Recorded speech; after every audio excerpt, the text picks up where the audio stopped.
Are you one of those people who has life goals, who makes plans and schedules, who has 5-year plans laid out?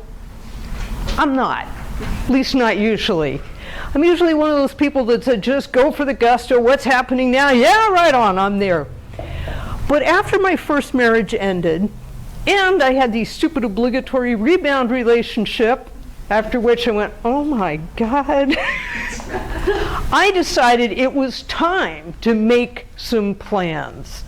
The plan I made was, I'm not dating anybody for a while. I decided it was time to get out, join some groups, build my own social life, does not depend on a boyfriend. So I went to ballroom dancing, I went to poetry readings, and I joined Toastmasters. Toastmasters was awesome. It was the best of all of the things that I did. I met people of all these different ages. The club I joined had 11 different countries represented. A number of people there were speaking in a language that they weren't born speaking. One of them was speaking in such broken English that it was somewhat difficult to understand her. And yet she had so much passion. And it was inspiring to me. I was pretty shy and nervous. And I thought, if Louisa can do it, I can do this. I'm not dealing with that handicap. That's tough. And she's still working on it. So I started reading my way through the self-help books. And one of the things that I learned was, be honest. If something's bothering you, say something. Now this was obviously, or not obvious to you, but obvious to me when I was reading this, the #1 failing of my first marriage. If I was upset about something, I assumed it was my fault, I need to compromise, just get over it. And my husband thought that was a great plan.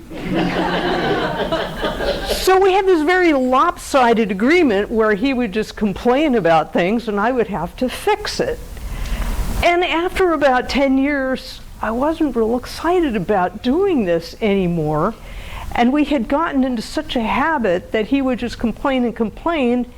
And I said, I want to change. And he said, oh, counseling doesn't work for me. I can't go through any change. I'm just the way that I am.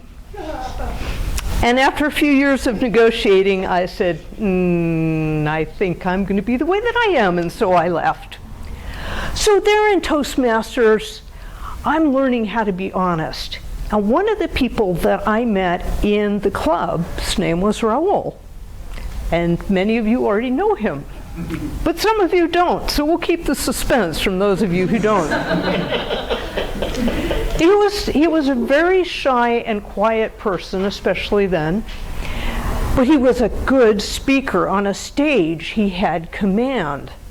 So I asked him to be my mentor, because at that time we actually invited people to mentor us rather than being assigned a mentor, though we don't even mentor in this club right now, so why am I explaining this? I don't know, it's an impromptu speech.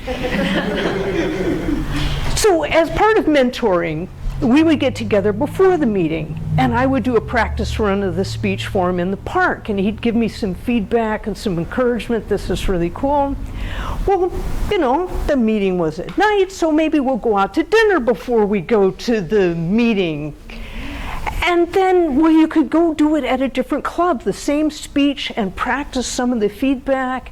So now we're going out to dinner twice a week and going to evening meetings. And pretty soon, we're going hiking on the weekends. He was going through a really tough divorce.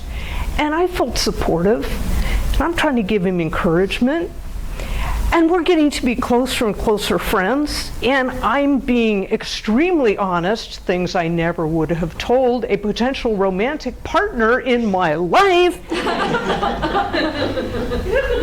And I realized he was getting a crush on me, and I thought, this is not fair, because I have no intention of dating him.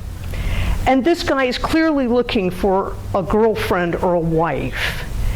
So I talked him into putting an ad in the personals. I really did. And this very nice sounding lady answered. She had long red hair. She taught ballet. She wrote poetry. She told him that he sounded like such a sensitive person, and she just wanted to meet such a nice guy. And she sounded really, really nice. And I got really, really jealous. Please come in. Please have a seat. I'm sorry, I'm in the middle of the story, so you're just going to have to go along with it. So we're out camping at Mount St. Helens, very proper, side by side in the tent. He would get out while I put on my pajamas. I would get out while he put on his pajamas. And he's telling me about this lady, and I'm looking at him, and all of a sudden I'm consumed with, it's a mixed audience, but I'm going to say it anyway, consumed with lust. Now, he still had his glasses kind of crooked, and he still had a greasy comb over. And I'm not kidding, he still had his pants pulled up to about here. But all of a sudden, he looked like the hottest babe I'd ever seen. And I'm thinking, Katie, stop it. This is a nice man. You don't break this guy's heart. I will never forgive you if you do this. So I thought, you know, I'm a terrible risk as a potential partner. I've never had any success at this at all. So I really shouldn't get involved. And yet, but no, and yet, but no. And we're hiking up Mount St. Helens, we're single file on this path, and I'm so distraught that I'm now crying. And I thought he didn't know because he was walking behind me on the path. He did know, he was just being polite and waiting for me to talk to him. And it was like God kicking me in the butt, saying, tell him. I'm going, no. And finally, it's like, you're not even going to let me get off this darn mountain without saying this, are you? So I turned around, and I looked him in the eye, and I said, I need to tell you something. And he said, what? I said, I need to tell you that I kind of think of you as more than just a friend, sometimes a little bit. And for those of you who don't know Raul, he speaks Spanish as a first language. So he's standing there trying to get this decoded. And eventually he got it and went, oh, and kissed me.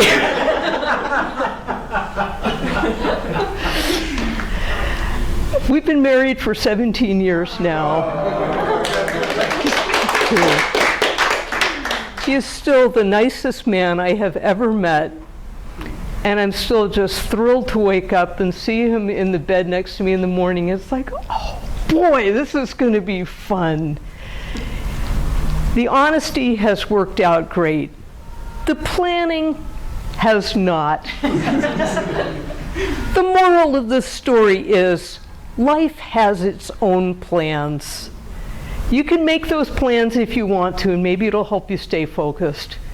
But life is just going to happen on its own. Mr. Toastmaster. Thank you very much.